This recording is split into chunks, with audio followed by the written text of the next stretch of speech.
Assalamualaikum warahmatullahi wabarakatuh. Kembali lagi di channel Berita Mistis. Untuk kisah kali ini masih ada sebuah cerita dari tulisannya Untung Prasetyo. Sebuah kisah dari Bang Pian menolong Pak Naryo. Dan sebelum kita lanjut ke ceritanya, tekan dulu tombol like video ini dan jangan lupa tekan juga tombol subscribe channel ini.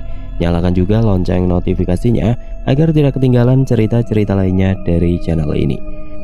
Buat teman-teman yang pengen belanja-belanja, nanti silakan saja klik etalase yang ada di pojok kiri bawah, atau teman-teman bisa kunjungi link pembelian yang nanti ada di kolom deskripsi. Dan seperti apa untuk kisah kali ini? Langsung saja kita masuk ke ceritanya.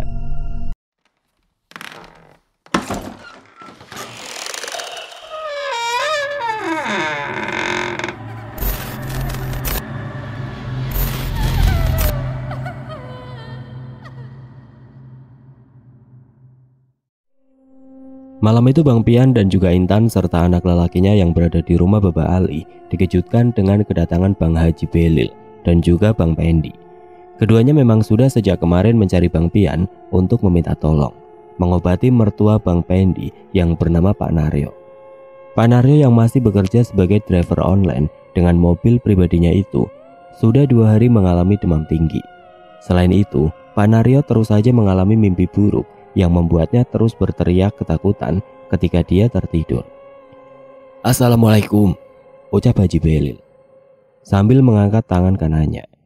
"Waalaikumsalam," jawab Bang Pian, Bapak Ali dan juga Ope yang sedang berbincang hangat di rumah mereka. "Masuk Bang Haji, tumbenan malam-malam kemari, duduk dah," ujar Bapak Ali sambil tersenyum. "Iya Bang Ali, saya kemari mau nganterin si Pendi nih. Mau ketemu si Pian katanya," balas Bang Haji Belil yang duduk tepat di depan Bapak Ali. "Nah, ada nih satu," seletuk Bapak Ali yang membuat semua orang tertawa. "Makanya simpen nomor HP gua biar gampang kalau ada perlu," ujar Bang Pian yang membuat Bang Pendi tersenyum. "Gua lupa mulu Yan, mau minta nomor HP lu, lagian gua juga belum ada HP," balas Bang Pendi yang membuat Bang Pian menggelengkan kepalanya. "Ya lu simpen aja dah. Di buku diari, nama lengkap gua, alamat rumah, hobi, makanan favorit sama nomor telepon," balas Bang Pian yang membuat Bapak Ali dan Bang Haji Belil merasa ninggung dengan apa yang dikatakannya. "Buset, buku diari, lu kira tahun 90-an kali?" ujar Bang Pendi sambil tertawa. "Gua kagak ngerti dah, lu ngomong apaan? Segala diari lah, segala makanan favorit lah, pusing pala gua dengernya," ujar Bapak Ali yang membuat Bang Pian dan Bang Pendi tertawa. "Jadi pada intinya, kedatangan saya mau minta tolong ke Pian, Bah. Gitu dah, biar Bapak kagak pusing," balas Bang Pendi menjelaskan. "Ya udah, ceritain aja di mari. Jangan muter-muter, nyasar baru tahu rasa lo," balas Bapak Ali menyautik. "Jadi ginian, gua minta tolong obatin mertua gua. Udah 2 hari ini dia panas sama teriak-teriak kalau tidur. Katanya dia masih ngimpiin sama demit yang diantarnya kemarin malam," ujar Bang Pendi. "Buset, si Naryo kurang banget kerjaan, sampai segala demit pakai dianterin. Emang dia mainan jelangkung di mana?" sahut Bapak Ali yang membuat Bang Pendi tersenyum dan Bang Pian menggelengkan kepalanya. "Ayah diam dulu dah, biar si Pendi nyelesain ceritanya. Ayah tenang ya, kagak usah nyamber kayak bensin premium," balas Bang Pian yang membuat semua orang tertawa. Bang Pendi pun lalu menceritakan apa yang telah terjadi kepada ayah mertuanya beberapa malam lalu. Dan menurut cerita Bang Pendi, kejadian yang dialami oleh Pak Naryo yang tidak lain adalah ayah mertuanya itulah yang membuatnya jatuh sakit dan terus saja dihantui oleh sosok makhluk gaib yang ditemuinya. Kisah berawal pada malam Jumat sekitar pukul 9 malam. Kala itu Pak Naryo yang ingin pulang ke rumahnya karena rasa lelah dan kantuk sudah menghinggapi tubuhnya, tiba-tiba saja mendengar bunyi notifikasi dari aplikasi yang ada di gadgetnya. Walau sempat merasa terkejut karena Pak Naryo sangat yakin jika dia sudah mematikan aplikasi driver online-nya itu, tapi Pak Naryo masih bersikap biasa dengan membiarkan saja gadgetnya berbunyi yang disertai getaran kecil. Pak Naryo pun langsung meminggirkan mobil yang dikendarainya dan memeriksa handphone yang terpasang di dashboard mobil tersebut. Tidak seperti biasanya, Pak Naryo yang selalu tersenyum jika ada pesanan yang masuk ke handphonenya melalui aplikasi driver online tersebut. Malam itu Pak Naryo yang sudah sangat lelah menolak pesanan, lalu mematikan aplikasi driver online miliknya itu. Setelah itu Pak Naryo pun kembali melanjutkan perjalanannya untuk dapat segera sampai di rumahnya. Akan tetapi kejadian janggal pun mulai terjadi. Hal itu diketahui oleh Pak Naryo ketika dia merasa kembali melewati jalan yang sama, yang memang terlihat sangat sepi sekali malam itu. Dan di jalan yang sebelumnya telah dilaluinya itu, handphone Pak Naryo kembali berbunyi yang menandakan jika ada pesan masuk melalui aplikasi driver online miliknya. Walau merasa bingung dengan apa yang terjadi, namun Pak Naryo tetap tenang dan kembali meminggirkan kendaraannya untuk memeriksa bunyi notifikasi yang membuatnya agak sedikit kesal malam itu. Akan tetapi baru saja Pak Naryo meraih handphonenya dan memeriksa, tiba-tiba saja terdengar suara kaca pintu jendela mobil sebelah kirinya diketuk oleh seorang perempuan yang entah dari mana datangnya. Perempuan itu terlihat seperti manusia biasa pada umumnya. Wajahnya terlihat normal tanpa ada sesuatu yang membuat Pak Naryo merasa curiga. Karena mengetahui jika ada seseorang yang seperti membutuhkan bantuannya, Pak Naryo pun langsung menekan tombol untuk membuka kaca jendela mobilnya tanpa sedikit pun rasa curiga ataupun rasa takut malam itu. "Maaf Pak, yang pesan mobil itu saya harap Bapak mau mengantar saya. Karena sangat sulit sekali mencari taksi biasa ataupun taksi online di sekitar daerah ini," ujar perempuan muda yang terlihat membawa koper kecil berwarna merah di sampingnya. "Maaf Mbak, sebenarnya saya ini mau pulang karena sudah sangat lelah, capek Mbak," balas Pak Naryo sambil sesekali memeriksa layar handphonenya. "Iya Pak, saya tahu kalau Bapak sudah lelah, tapi saya mohon Pak, tolong antarkan saya pulang," ujar perempuan muda itu dengan wajah mengibah. Karena teringat akan anak perempuannya yang sering pulang larut malam, dikarenakan memang dia mengambil kuliah malam di sebuah universitas di daerah Pamulang, Pak Naryo pun akhirnya mau mengantar perempuan muda yang terlihat sedih itu. "Alamatnya sesuai aplikasi kan Mbak?" tanya Pak Naryo dengan ramah. "Iya Pak, saya memang tinggal di daerah itu Pak, rumah saya tidak jauh dari jalan raya itu," balas sosok perempuan muda itu menjelaskan. Setelah membukakan pintu mobilnya, Pak Naryo pun mempersilahkan perempuan muda itu untuk masuk ke dalam. Dan hal janggal pun kembali terjadi ketika Pak Naryo mencium wangi bunga melati yang menyengat, yang seketika itu juga membuat bulu kuduk Pak Naryo meremang. Pak Naryo mengusap keringat di dahinya yang mulai bercucuran. Ia berusaha menenangkan dirinya, meyakinkan bahwa mungkin saja wangi melati itu berasal dari parfum yang dipakai perempuan muda tersebut. Namun instingnya mengatakan ada sesuatu yang tidak beres. Dengan jantung berdegup kencang, ia menyalakan mesin mobil dan mulai melajukan kendaraan perlahan. Sepanjang perjalanan, suasana di dalam mobil begitu sunyi. Pandangannya sesekali melirik melalui kaca spion tengah, memperhatikan perempuan muda yang duduk di kursi belakang. Rasa penasaran dan kegelisahan mulai menguasai pikiran Pak Naryo ketika dari balik kaca spion mobilnya, dia melihat mata perempuan itu tampak kosong, seakan-akan sedang tidak fokus memikirkan apapun. Suasana semakin terasa mencekam ketika tiba-tiba saja hujan turun dengan sangat deras. Dan hal itu tentunya membuat pandangan semakin terbatas. Kilat petir menyambar langit, diikuti dengan suara gemuruh yang menggelegar. Pak Naryo mempercepat laju mobil, berharap segera sampai di tujuan. Di tengah perjalanan, dia mulai menyadari jika jarak yang ditempuh sudah terasa sangat jauh.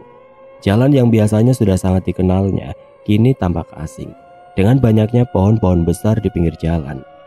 Jalanan yang dilaluinya pun tampak lebih lebar dan sangat gelap. Padahal Pak Naryo sudah sangat sering melalui jalan untuk menuju ke alamat tempat tinggal perempuan muda itu. Pak Naryo mulai berkeringat dingin. Ia mencoba meyakinkan dirinya bahwa itu semua hanyalah perasaannya saja.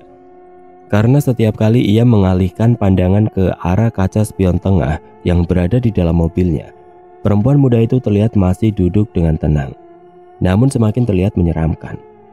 Setelah beberapa saat yang terasa seperti berjam-jam, Pak Naryo melihat sebuah warung di pinggir jalan dengan cahaya lampu yang sangat terang. Kekhawatiran yang dirasakan oleh Pak Naryo pun mereda ketika perempuan muda meminta Pak Naryo menghentikan kendaraannya di sebuah warung yang terlihat sangat terang itu. "Pak, mampir sebentar ke warung ibu saya ya, soalnya ibu saya nggak ada yang jemput," ujar sosok perempuan itu yang dengan seketika membuat Pak Naryo lega. Tanpa ragu Pak Naryo pun meminggirkan kendaraannya dan mencari tempat yang aman untuk berhenti. Setelah Pak Naryo menarik tuas rem tangan yang ada di sebelah kirinya, Dia pun langsung membuka kunci mobil untuk memudahkan perempuan muda itu turun. Dan karena merasa penasaran dengan tempat di mana dia berada, Pak Naryo pun mematikan mesin kendaraannya untuk turun dari sana dan melihat di mana tempatnya berada saat itu. Melihat tempatnya berada saat itu terasa asing baginya, Pak Naryo pun keluar dari dalam mobilnya, berjalan dengan langkah terburu-buru untuk menyusul perempuan muda yang kini sudah menghilang dari pandangannya. Hujan yang masih turun dengan deras membuat Pak Naryo basah saat berlari menuju ke arah warung kecil itu. Warung tersebut tampak sederhana, terbuat dari bambu dengan atap terpal plastik yang tampak rapuh di tengah derasnya hujan. Saat tiba di depan warung, Pak Naryo berhenti sejenak, mengatur nafasnya yang tersegal. Perempuan muda itu sudah tidak terlihat lagi, dan hanya ada seorang perempuan parubaya yang menyambutnya. Perempuan itu mengenakan pakaian hitam dengan motif bunga merah, serta celana panjang yang juga berwarna hitam. Senyum di wajahnya terlihat hangat, namun ada sesuatu yang membuat Pak Naryo merasa waspada. Perempuan parubaya itu mengangguk ramah dan mengisyaratkan Pak Naryo untuk masuk ke dalam warung. Pak Naryo mengikuti dengan ragu. Matanya masih mencari-cari sosok perempuan muda yang menjadi penumpangnya. Ia merasa aneh karena tidak ada jejak atau tanda-tanda kehadiran perempuan muda itu di sekitar warung. Di dalam warung suasananya lebih hangat dan kering. Lampu yang tergantung di langit-langit warung itu memberikan cahaya yang cukup terang yang sedikit menenangkan hati Pak Naryo. Perempuan parubaya itu mempersilahkan Pak Naryo duduk di kursi bambu yang tersedia. Lalu Pak Naryo mengambil tempat di seberangnya. Sambil tersenyum, perempuan parubaya itu mulai menghidangkan teh panas di atas meja bambu yang ada di depan Pak Naryo. Awalnya Pak Naryo merasa heran dengan pemberian dari sosok perempuan parubaya itu, karena dia tidak ingin berlama-lama di tempat itu. Setelah mengucapkan terima kasih, Pak Naryo mencoba bertanya tentang perempuan muda yang tadi menumpang mobilnya. Namun perempuan parubaya itu hanya tersenyum samar tanpa mengatakan apapun. Suasana hening sejenak, namun suara hujan terdengar deras di luar warung yang membuat tubuh Pak Naryo mulai kedinginan. Selain itu Pak Naryo mulai merasakan ada sesuatu hal yang ganjil di sana, namun tidak tahu apa yang dirasakannya malam itu. Pak Naryo merasakan bulu kuduknya kembali meremang. Dia pun memberanikan diri untuk bertanya lagi kepada perempuan parubaya itu. Namun sebelum kata-katanya itu keluar, perempuan parubaya tersebut keluar dari dalam sebuah kamar yang ada di warung tersebut. "Maaf ya Pak, sudah merepotkan. Silakan diminum dulu Pak, biar ibu saya membereskan barang dagangannya dulu," ujar perempuan muda yang terlihat normal seperti layaknya seorang manusia biasa. Mendengar apa yang telah diutarakan oleh perempuan parubaya itu, Pak Naryo merasa sedikit lega, meskipun rasa takut masih menghantui dirinya. Ia menganggukkan kepala sebagai tanda terima kasih dan menghargai apa yang telah diberikan oleh sang ibu. Dengan tangan yang sedikit gemetar, Pak Naryo mengangkat gelas kaca besar yang memiliki gagang itu dan langsung menyeruput teh hangat yang telah disajikan oleh ibu pemilik warung tersebut. Teh hangat itu memberikan sedikit ketenangan di tengah situasi yang penuh misteri. Aroma teh yang khas bercampur dengan wangi melati yang masih samar-samar tercium membuat Pak Naryo mengingat kembali kejadian aneh yang dialaminya tadi. Ia mencoba menenangkan pikirannya dan menikmati setiap tegukan teh, dan berharap segera dapat melanjutkan perjalanannya dan menyelesaikan pekerjaannya. Tidak lama kemudian perempuan muda yang menjadi penumpangnya tadi dan perempuan parubaya pemilik warung itu terlihat sudah siap untuk pulang. Pak Naryo merasa lega dan segera beranjak dari tempat duduknya. Ia berjalan menuju ke tempat mobilnya yang terparkir di luar, dan betapa terkejutnya Pak Naryo ketika tiba-tiba dia menyadari bahwa hujan deras yang mengguyur sejari tadi mendadak hilang tanpa adanya sedikit pun bekas air di sana. Meskipun merasakan adanya keanehan, tapi Pak Naryo tidak memperdulikannya dan langsung membuka. Sesaat sebelum memasuki mobilnya, ia melihat ke sekelilingnya sekali lagi. Jalanan yang tadi tampak gelap dan sangat asing baginya itu kini terlihat lebih jelas lagi dan terlihat pernah dilaluinya. Rasa lega dan ketenangan mulai mengusir rasa khawatir dan juga rasa takut yang sedari tadi menggelayuti dirinya. Pak Naryo masuk ke dalam mobil dan menyalakan mesin. Sementara itu perempuan muda bersama ibunya sudah berdiri di samping pintu mobil sebelah kiri. Pak Naryo pun mempersilahkan keduanya untuk masuk ke dalam mobilnya. Dengan wajah yang lebih tenang, Pak Naryo pun berharap untuk cepat sampai ke tujuan tempat tinggal penumpang misteriusnya itu. Setelah memastikan mereka duduk dengan nyaman, Pak Naryo pun kembali melanjutkan perjalanannya ke alamat yang masih tertera di layar handphonenya. Sepanjang perjalanan, suasana di dalam mobil tetap hening. Pak Naryo sesekali mencuri pandang melalui kaca spion, memastikan kedua penumpangnya baik-baik saja. Perempuan muda itu menatap keluar jendela, sementara perempuan Parubaya duduk dengan tenang. Sesekali menatap ke arah Pak Naryo dengan senyum tipis di wajahnya. Setelah beberapa waktu, Pak Naryo melihat tanda-tanda kehidupan mulai muncul di sekitar jalan. Rumah-rumah dengan lampu-lampu yang menyala, jalan yang lebih ramai, dan tanda-tanda peradaban yang mulai terlihat kembali. Perasaan lega semakin kuat dalam dirinya. Ia mengikuti petunjuk arah dari perempuan Parubaya yang dengan lembut mengarahkan mereka menuju tujuan. Setelah melewati jalan raya yang hanya terdapat 2 jalur kendaraan, Pak Naryo diminta untuk berbelok ke kiri untuk memasuki jalan yang lebih kecil lagi. Sebelum itu, Pak Naryo pun menatap layar handphonenya untuk memastikan arah yang dimaksud oleh sosok perempuan muda itu benar. Tapi anehnya, layar handphone milik Pak Naryo yang semula hidup dan masih menunjukkan arah tiba-tiba mati. Pak Naryo merasakan bulu kuduknya kembali meremang. Ia mencoba menyalakan kembali handphonenya, namun tidak berhasil. Layar tetap gelap, seolah-olah perangkat itu kehilangan daya secara tiba-tiba.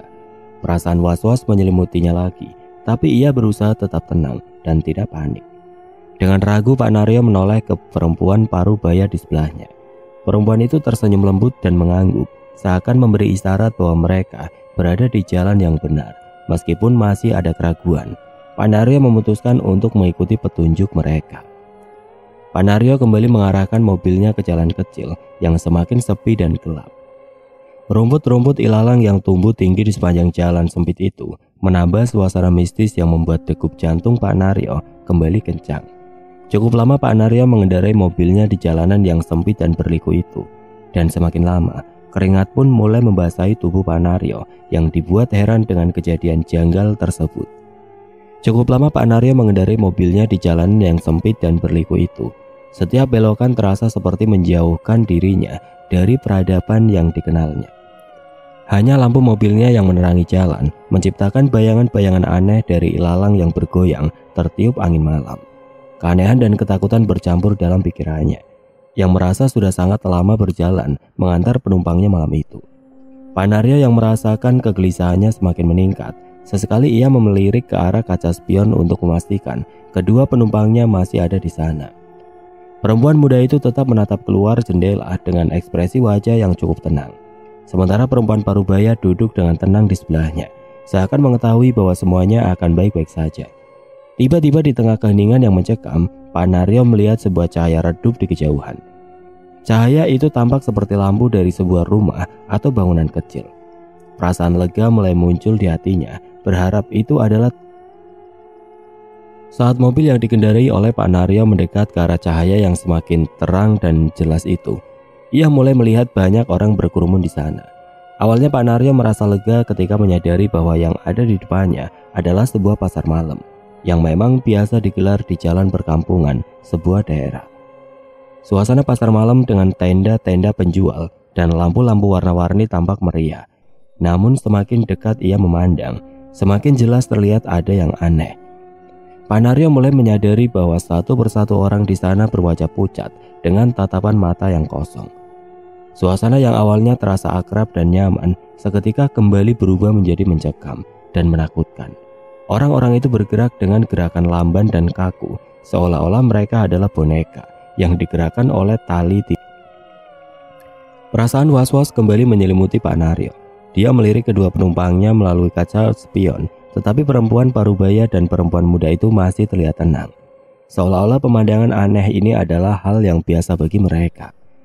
Pak Naryo pun mencoba menenangkan dirinya sendiri, namun kegelisahan mulai menjalari pikirannya. "Terus maju saja, Pak, rumah kami ada di depan sana," ujar perempuan muda yang suaranya masih terdengar biasa saja. Iya mbak," balas Pak Naryo agak terbata-bata.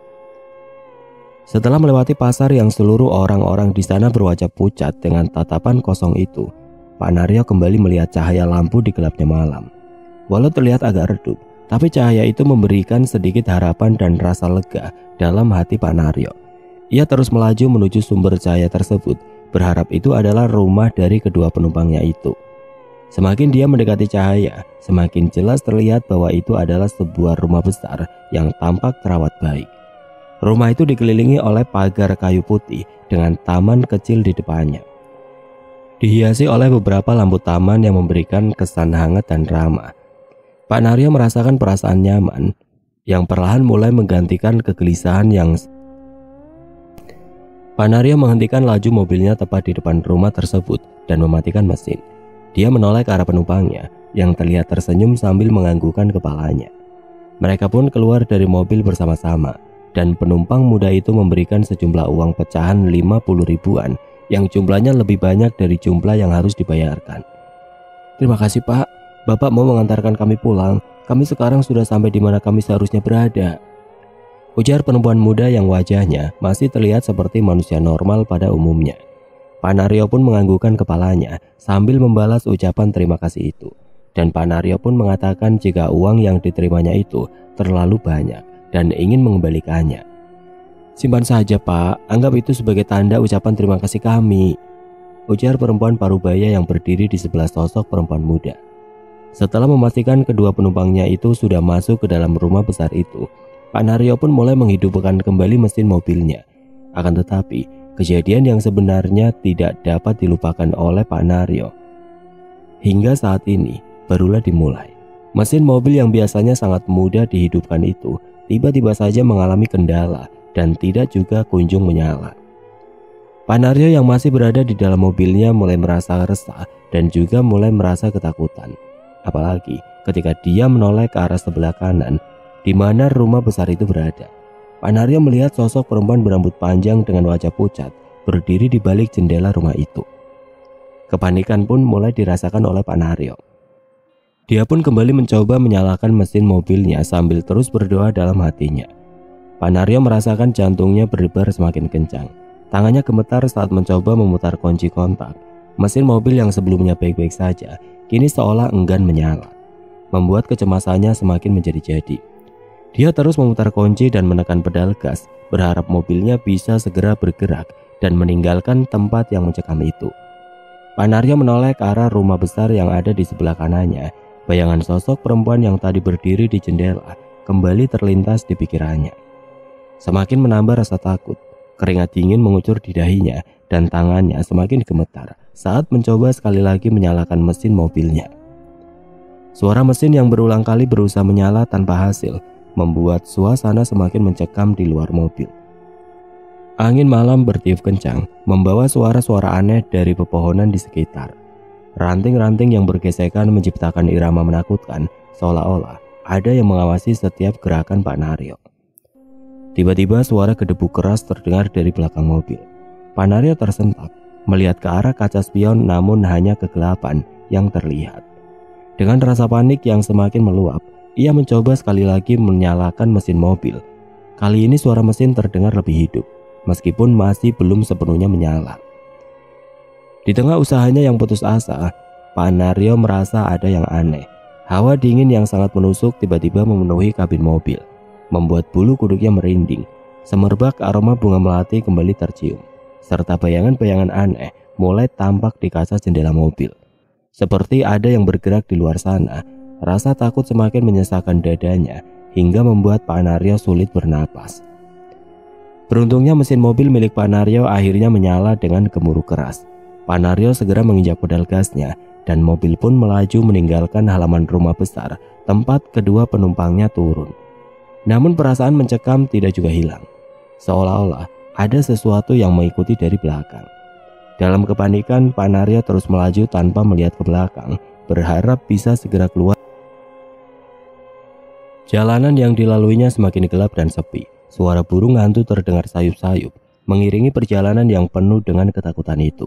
Dan keanehan pun kembali terjadi, ketika sepanjang jalan sempit yang telah dilaluinya, seketika berubah menjadi pemakaman yang terlihat sangat luas. Di tengah-tengah kepanikannya itu, tiba-tiba sebuah bayangan besar melintas tepat di depan mobil, membuat Pak Naryo menginjak pedal rem mobilnya dengan keras, hingga mobil berhenti dengan mendadak. Pak Naryo memandang ke arah jalanan yang terlihat kosong. Yang di kiri kanannya kini terdapat banyak sekali kuburan. Kegelapan yang menyelimuti tempat itu semakin menambah kesan seram, seakan-akan bayangan tadi muncul dari dunia lain. Rasa takut kembali menyelimuti hati Pak Naryo. Ia mencoba mengatur nafasnya yang tersegal-segal, sementara matanya terus menyisir sekitar, berharap tidak ada lagi bayangan aneh yang muncul. Lampu mobil yang menyorot jalanan depan hanya memperlihatkan deretan Nissan yang berdiri tegak, membentuk barisan sunyi yang seolah mengawasi. Pak Naryo merasakan getaran halus dari dalam mobil, seakan-akan ada sesuatu yang bergerak di bawahnya. Dengan tangan yang gemetar, ia mencoba menyalakan mesin mobil lagi, namun mesin tiba-tiba mati total. Kepanikan mulai merambat lagi, membuat pikirannya semakin kacau. Di tengah kegelapan malam itu, Pak Naryo merasakan tatapan tajam dari arah makam. Bayangan-bayangan samar terlihat bergerak perlahan mendekati ke arah mobilnya. Jantungnya berdegup semakin kencang, keringat dingin mengucur deras di pelipisnya. Ia merasa seakan-akan tempat itu hidup dengan segala misteri dan keanehannya. Tanpa berpikir panjang, Pak Naryo mencoba menghidupkan kembali mesin mobilnya. Kali ini mesin mobil berhasil menyala dengan suara gemuruh. Dengan cepat, ia menginjak ke pedal gas, berusaha meninggalkan tempat menyeramkan itu secepat mungkin. Mobil melaju kencang, meninggalkan deretan makam yang perlahan menghilang di balik kegelapan.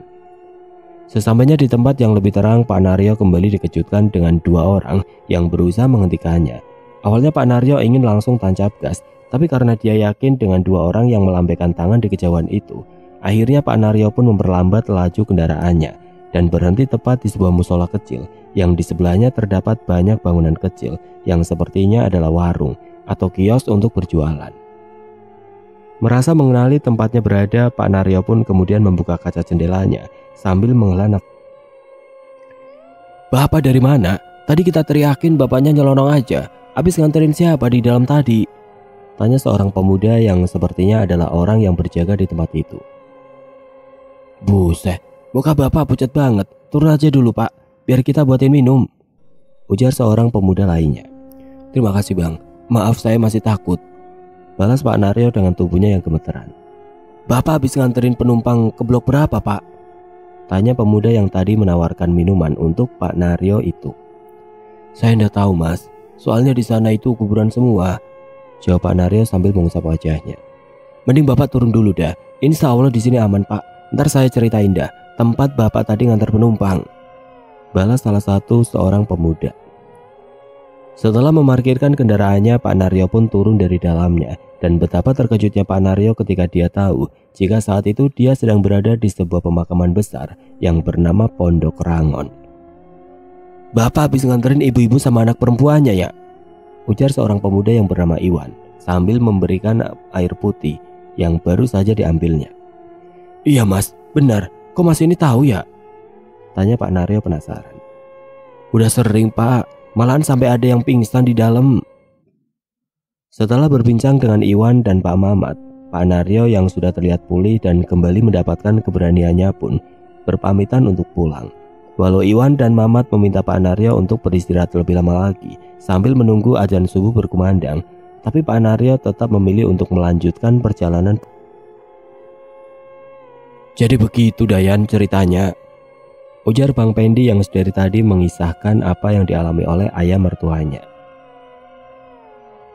"Kurang ajar bener itu Demit. Kagak ada kerjaan kali dia, sampai-sampai ngerjain orang kayak begitu," sahut Bapak Ali yang wajahnya terlihat kesal. "Yah Aki, dia ngomel lagi aja. Lah biarin aja, namanya juga setan. Bebas aja buat ngelakuin apa juga," balas Bang Pian yang membuat Bapak Ali semakin kesal. "Kalau begitu mending sekarang buruan dah kita ke rumahnya si Naryo. Kasihan juga dia. Lagian dia udah sering minjemin kita mobilnya Yan," pinta Bapak Ali yang langsung disetujui oleh Bang Pian. Setelah mendengar semua penjelasan dari Bang Pendi, Bang Pian serta Bang Haji Belil dan juga Bapak Ali langsung berjalan menuju ke rumah Pak Naryo. Walau tidak jauh, tapi Bapak Ali meminta Bang Pian untuk membawa sepeda motornya untuk mempercepat waktu malam itu. Sesampainya di rumah Pak Naryo, Bang Pian meminta izin kepada Bang Pendi untuk mengambil wudhu. Dan setelah menyelesaikan wudhunya, Bang Pian langsung menyusul Bapak Ali, Bang Haji Belil dan juga Bang Pendi untuk masuk ke dalam rumahnya. "Waduh, Mas Naryo pucat banget, kayak orang habis didatengin debt collector begitu," ujar Bapak Ali yang membuat Pak Naryo serta istri dan anak-anaknya tersenyum mendengar candaannya. Iya Bang Ali, saya kurang tidur jadi pucat begini, balas Pak Naryo yang terlihat sangat lemas kala itu. Bapak kalau bercanda suka putar balik nih, kan kasihan Pak Naryo, lagi sakit beneran dikata habis didatengin predator, ujar Bang Pian yang tidak kalah lucunya dengan Bapak Ali. Dasar bocah geblek, bukan predator tapi debt collector.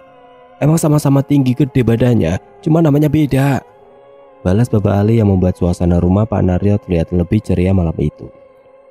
Lagian, mana ada bercandaan gua yang putar balik, orang jalannya kagak berboden, imbu Bapak Ali yang terus saja membuat senyum terpancar dari wajah Pak Naryo. Ya kalau bercanda jangan kelewatan bah, putar baliknya jauh, saut Bang Pian yang sama kocaknya. Kita kemari diminta untuk ngobatin Mas Naryo, bukan ngelenong, ujar Bang Haji Belil yang juga membuat keluarga Pak Naryo tertawa. Setelah kembali mendengarkan penjelasan Pak Naryo dan meminum kopi yang dihidangkan, Bang Pian pun meminta 1 botol air mineral kecil. Dan setelah mendapatkan air tersebut, Bang Pian mengajak Pak Naryo untuk masuk ke dalam kamar tidurnya yang juga ditemani oleh anak laki-laki Pak Naryo yang bernama Chandra. Di dalam kamar itu Bang Pian mulai membaca doa-doa yang biasa digunakan untuk menetralisir energi negatif yang ada pada tubuh seseorang dan juga ada di dalam rumah. Chan, bilangin ibu lu sama kakak-kakak lu, jangan kaget kalau bapak lu ntar teriak ya, bisik Bang Pian kepada Chandra yang ada di dalam kamar Pak Naryo. Dengan wajah penuh kecemasan, Chandra pun keluar dari dalam kamar untuk menyampaikan apa yang baru saja dikatakan oleh Bang Pian kepada keluarganya. Dan setelah itu Chandra kembali lagi ke dalam kamar tersebut untuk menemani Bang Pian dan juga Pak Naryo. Di saat yang bersamaan Bang Pian sudah selesai membuatkan air doa, meminta Chandra untuk memberikannya kepada Pak Naryo. Sambil terus berdoa, Bang Pian menatap tajam ke arah Pak Naryo yang terlihat sedang meminum air yang telah didoakannya itu. Beberapa saat kemudian Pak Naryo terdengar menggeram yang suaranya berubah menjadi lebih berat. Dan setelah itu Pak Naryo tertawa terbahak-bahak dengan kedua bola mata yang terlihat memutih di semua bagiannya. Di saat yang bersamaan Bang Pian yang sudah selesai membuatkan air doa meminta Chandra untuk memberikannya kepada Pak Naryo. Sambil terus berdoa, Bang Pian menatap tajam ke arah Pak Naryo yang terlihat sedang meminum air yang telah didoakannya itu. Ketika air itu sudah melewati tenggorokannya, suasana di dalam kamar pun tiba-tiba berubah menjadi tegang. Beberapa saat kemudian Pak Naryo terdengar menggeram dan suara yang keluar dari mulutnya berubah menjadi lebih berat dan dalam, seolah-olah berasal dari makhluk lain. Tubuhnya mulai bergetar hebat dan wajahnya menunjukkan ekspresi kesakitan yang luar biasa. Suara geraman itu semakin keras hingga tiba-tiba Pak Naryo tertawa terbahak-bahak dengan sendirinya. Tawa yang menggema di dalam kamar itu terasa tidak wajar dan terdengar sangat menakutkan. Chandra yang baru saja pertama kali mengalami kejadian itu merasa seolah-olah tawa itu berasal dari alam lain yang sangat gelap.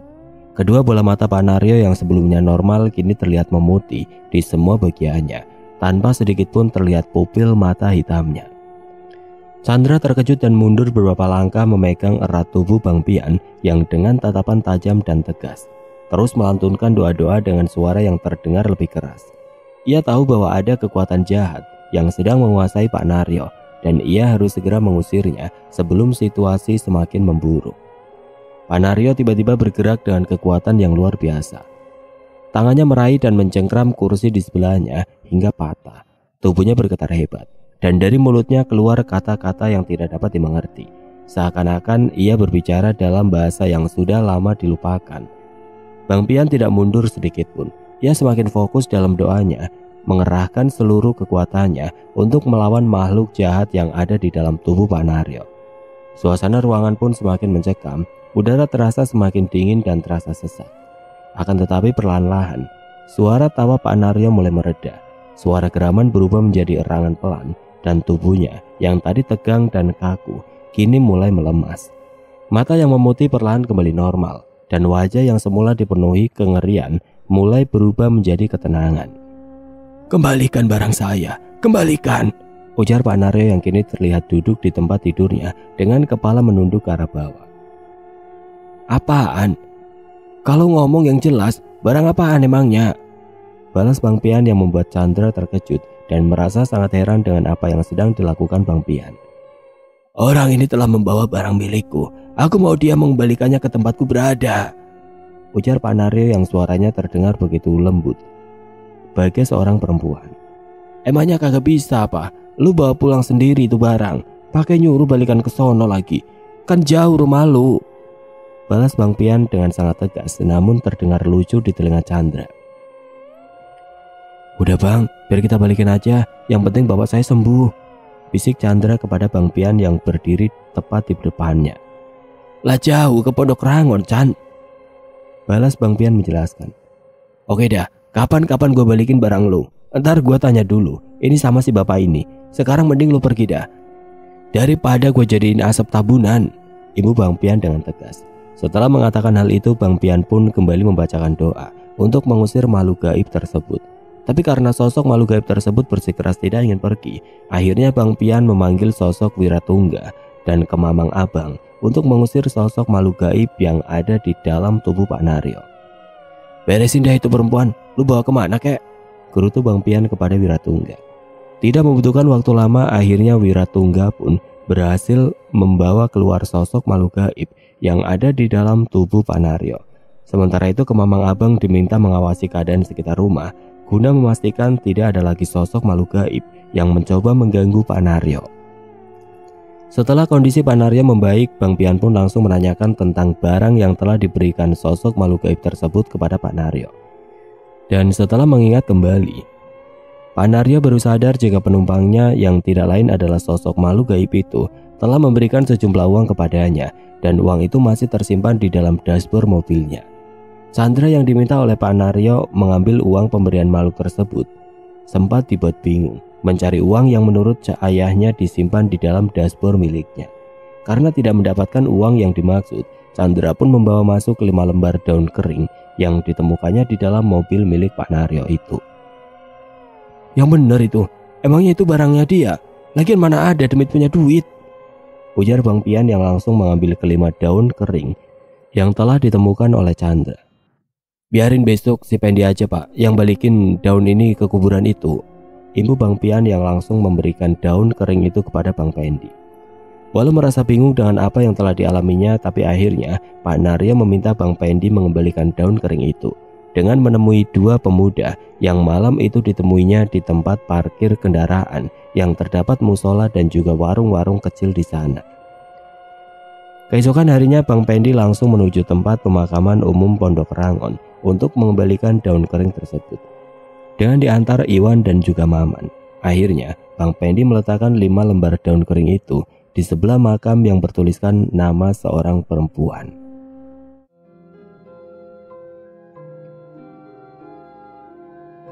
Oke teman-teman, sekian untuk kisah kali ini. Bagaimana menurut kalian tentang kisah ini? Tulis komentar kalian di kolom komentar. Dan buat teman-teman yang baru bergabung, jangan lupa untuk like, komen, share, serta subscribe channel ini. Dan nantikan kisah-kisah horor berikutnya tetap di channel Berita Mistis. Wassalamualaikum warahmatullahi wabarakatuh.